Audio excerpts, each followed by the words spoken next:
Hello and नमस्ते। BT test 2 की और एक नए एपिसोड में आप सभी का स्वागत है। ये है एपिसोड नंबर 44 एंड चलिए शुरू करते हैं बिना किसी देरी की।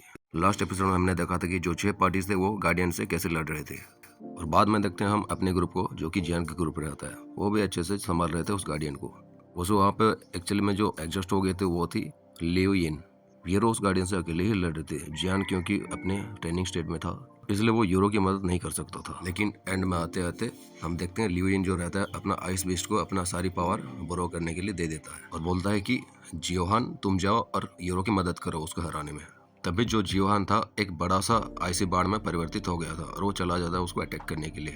अगर आपने पिछला एपिसोड नहीं देखा तो जाके देख सकते हैं। तो अभी आगे यूरो जो कि लड़ते उस गार्डियन से बोलते कि डैमन ये बहुत ही ज्यादा स्ट्रांग है, ये हारता नहीं। वो फील करता है कि जो गार्डियन उससे लड़ रहा है वो धीरे धीरे वीक हो रहा है, लेकिन इतना वीक होने के बाद भी वो अपने आप को संभाल रहा है। देखने से ऐसा लगता है जो गार्डियन है वो यूरो से जानबूझ के बहुत ही ज्यादा धीरे धीरे फाइट कर रहा है और वो यूरो की तरफ कहीं भी ऐसी जगह पे नहीं मार रहा है जहाँ पे यूरो को कुछ क्षति पहुंच सके। लेकिन देखने से ऐसा लगता है कि ये जो गार्डियन है कभी एडजस्ट होगा ही नहीं। लेकिन बात यह है कि जो एक नॉर्मल पर्सन रहता है, जैसे ही उसका फाइट धीरे धीरे बढ़ता जाता है वो कमजोर होता जाता है। लेकिन इस गार्डियन के केस में ये नहीं है। यूरो कुछ ऐसा सोच ही रहा होता है, लेकिन दूसरा राउंड उस गार्डियन की तरफ से आ जाता है और फिर से दोनों का फाइट शुरू हो जाता है। जब यूरो ऊपर उस गार्डियन से लड़ रही तब जो लियोइन नीचे रहते उसकी आंखों में एक अफसोस रहते, क्योंकि वो यूरो की हेल्प नहीं कर पा रही थी और वो नीचे खड़ी रहती है। जो आइस बीस्ट रहता है बड़ा वाला, वो उसके मास्टर को कहते कि बहुत ज्यादा दुखी हो जाता है, क्योंकि वो देखता है कि उसका मास्टर कुछ भी हेल्प नहीं कर पा रहे इस लड़की की। वो अपना पंखों को फड़फड़ा के ऊपर उड़ जाता है यूरो को हेल्प करने के लिए। जब वो ग्रे गार्डियन के पास पहुंच जाता है, यूरो और उस आइस ब्लू बर्ड दोनों मिलके उसके तरफ एक साथ अटैक करने लगते हैं। हम बूम बूम साउंड सुन सकते हैं। वहाँ पे जो आइस ब्लू बर्ड रहता है वो अपने विंग से उस गार्डियन को अटैक कर रहा था। यह देख के जो गार्डियन वो ज्यादा अटेंशन नहीं देता और अपने बॉडी के चारों तरफ एक सिल्वर थंडर को लपेट लेता है। जब वो आइस ब्लू बर्ड के जो विंग रहता है उसका अटैक लगता है उस ग्रे गार्डियन के थंडर सील पर, तो वहाँ पे एक छोटा सा ब्लास्ट होता है और वो आसानी से डिफेंड कर लेता है उस बर्ड के अटैक को। लेकिन इसके बाद जो आइस ब्लू बर्ड रहता है वो लगातार 2-3 अटैक करता है उसके विंग से उस गार्डियन की तरफ। यहाँ पे सिचुएशन पलट जाता है। जो ग्रे गार्डियन का जो शील्ड रहता है वो धीरे धीरे कमजोर होने लगता है और देखते देखते जहाँ जहाँ पे वो अटैक किया था उस आइस ब्लू बर्ड ने, वहाँ पे देखते हैं हम छोटा छोटा आइस ब्लू कलर के टुकड़े जमने लगे हैं। वो ये गार्डियन देख के थोड़ा सा हैरान हो जाता है, क्योंकि उसके शील्ड के बावजूद जो ये आइस ब्लू कलर का ह्यूज बर्ड रहता है उसका अटैक काम कर गया। बैंग बैंग, जहाँ पे जो आइस ब्लू कलर का जो टुकड़ा लगा रहता है उसके वजह से उसका जो शील्ड रहता है वहाँ पे बिखर जाता है टूट के। जो ग्रे गार्डियन रहता है वो इतना ज्यादा एक्सपेक्ट नहीं किया था कि जो ये बार्ड का अटैक इतना ज्यादा पावरफुल हो गया और इसका शील्ड को ही तोड़ देगा। जो उसका शील्ड टूट जाता है, जो आइसी बार्ड रहता है वो और कुछ अटैक्स लॉन्च करता है, जो कि आइस क्यूब्स के टुकड़े रहते हैं जो बहुत ज्यादा नोकीले रहते हैं। ऐसा लगता है कि जो आइस ब्लू बार्ड रहता है अपने बॉ से आइस ब्लू एरो को शूट कर रहा है उस गार्डियन की तरफ। हम पफ पफ साउंड सुन सकते हैं। जितना भी आइस ब्लू कलर का जो टुकड़ा रहता है वो आगे जाके टकरा जाता है, एक के बाद एक उस ग्रे गार्डियन से टकरा के वहाँ पे सैटर हो जाता है। जितने भी आइस क्यूब उसने अटैक किया था वो सब टूट के बिखर जाता है और नीचे गिरने लगता है। लेकिन दिक्कत ये नहीं थी। दिक्कत ये हो गया कि वो जितने भी टुकड़े नीचे गिर रहे थे वो धीरे धीरे बहुत ज्यादा संख्या में बढ़ जाती है और वहाँ पे जो गार्डियन रहता है उसको सांस लेना भी मुश्किल होने लगता है। बहुत ही ज्यादा कोल्ड एयर हो जाता है वहाँ पे। गार्डियन के मन में ये चलता है कि ये जो आइस ब्लू बर्ड है ये इजी नहीं है इसको हैंडल करना। अब इस गार्डियन का अटैक भी थोड़ा सा स्लो हो गया था।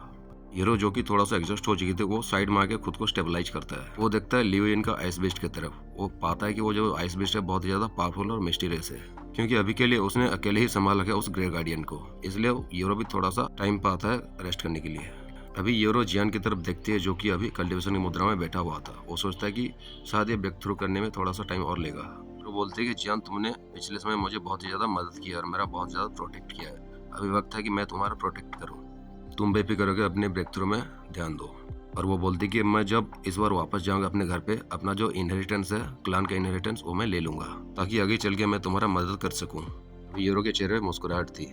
वो चारों तरफ देखता है, लेकिन वहाँ पे एक चेंज हो गया था। वो देखती कि जो चारों तरफ जो गार्डियन लड़ रहे थे अभी उनका जो पावर है धीरे धीरे रिस्टोर हो रहा है, पहला वाला पावर। देखते देखते रूम में चारों तरफ एक मॉन्स्टरस ऑरा रिलीज होने लगती है। हम सभी लोग फील करते हैं जितने भी गार्डियन यहाँ पर लड़ रहे थे उनका पावर बढ़ के एक 4 स्टार रोडी में पहुंच चुका है। ये तो बहुत ही ज्यादा खतरनाक सिचुएशन हो गया, क्योंकि अभी इन लोगों को उस ग्रेट फॉर्च्यून को लेने में बहुत ही ज्यादा मुश्किल होने वाले हैं। अगर उन लोगों के भाग्य ने साथ नहीं दिया तो उनको रिट्रीट करके यहाँ से भागना ही पड़ेगा।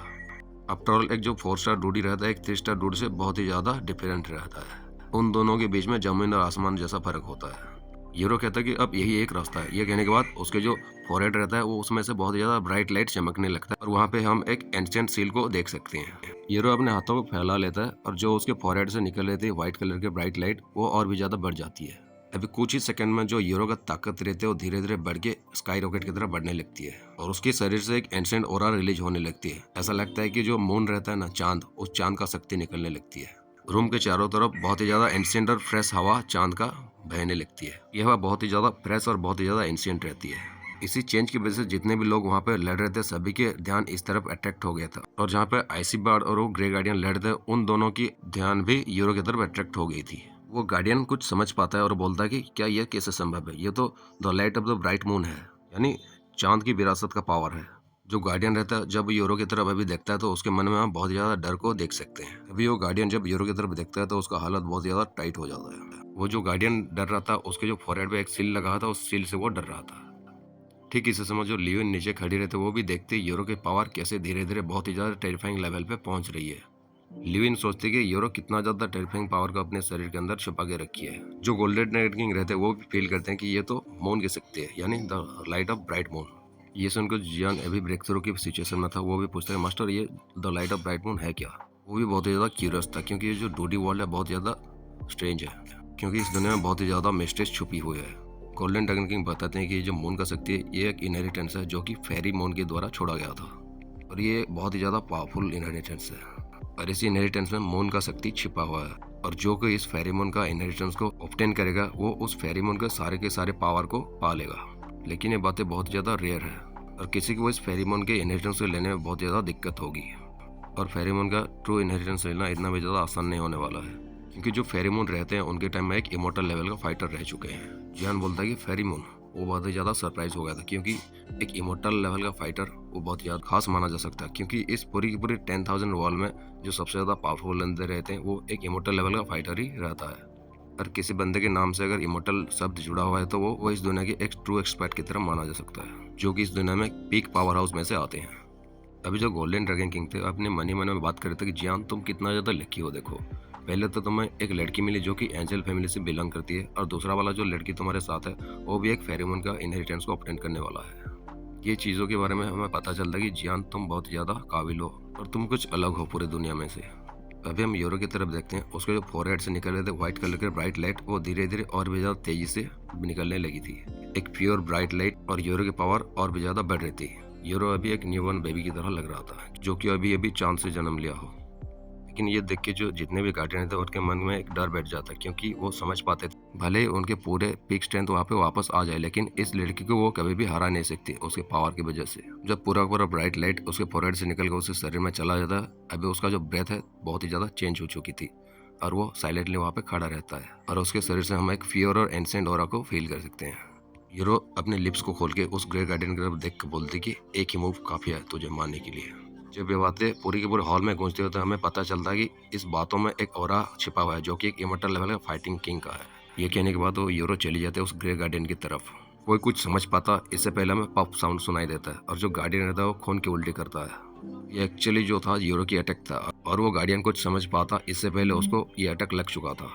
वो अपने खून को पिचकारी फेंकते हुए वो गार्डियन भी एक अटैक को लॉन्च कर देता है और वो गार्डियन 3 लाइट के क्लस्टर में या फिर लाइट के बीम में परिवर्तित होकर वो यूरो, जियान और लियोन की तरफ शूट हो जाता है। वो तीनों अभी समझ जाते हैं कि ये जो अभी फाइटिंग स्किल इसने यूज किया है इस गार्डियन ने, ये एक इमोर्टल लेवल की फाइटिंग स्किल है। इससे पहले वो तीनों कुछ समझ पाता है वो जो लाइट का बीम का अटैक रहता है उन तीनों के पास पहुंचने लगता है। अभी हॉल में जितने भी लोग प्रेजेंट थे उन सभी को पता चल गया था कि ये जो फाइट है किसके तरफ आ चुका है। यूरो इस अटैक के बाद बहुत ज्यादा वीक स्टेट में चली गई थी और धीरे धीरे उसका बॉडी नीचे गिरने लगती है। अभी वो इतना ज्यादा एग्रेस्ट हो चुका था वो खुद को संभालने में मुश्किल हो जा रहा था। जब वो नीचे गिर रहा होता है हम किसी का डीप वॉइस सुन सकते हैं। वो बोलता है कि तुमने बहुत अच्छा काम, इससे आगे की चीजें तुम मेरे ऊपर छोड़ सकते हो। यूरो जो कि बहुत ज्यादा वीक स्टेट में चली गई थी वो देखता है किसी और के बाहों में है और देखता है कि वो बंदा अपने पीछे एक ब्लैक लोरो को लिया हुआ है और उसका जो पूरी की पूरी बॉडी फ्लेम्स में कवर्ड रहता है। हाँ, ये यंग मैन और कोई नहीं जियान है जो अपना ब्रेक थ्रू कर चुका है। यूरो किसी और की पावर को कुछ समय के लिए लेने के बाद वो बहुत ज्यादा वीक स्टेट में चली गई थी। अभी इसके आगे होगा क्या ये तो पता नहीं है, लेकिन इस एपिसोड हम यहीं पे खत्म करते हैं। नेक्स्ट एपिसोड में देखते हैं आगे का फाइट में होता क्या है। जैसे जैसे वक्त बीतता जा रहा है ये फाइट का लेवल बहुत ज्यादा इंक्रीज होता जा रहा है। आई वंडर कि आगे के फाइट में होगा क्या, जियान कैसे संभालने वाला है इन लोगों को। तो मिलते हैं और एक एपिसोड में, तब तक बने रहिए। सी यू अगेन। जिन लोगों ने हमसे नहीं जुड़ा वो जुड़ सकते हैं और हमारे चैनल को सब्सक्राइब कर दें ताकि आगे का स्टोरी लाइन आपके पास टाइम पे पहुंच जाए।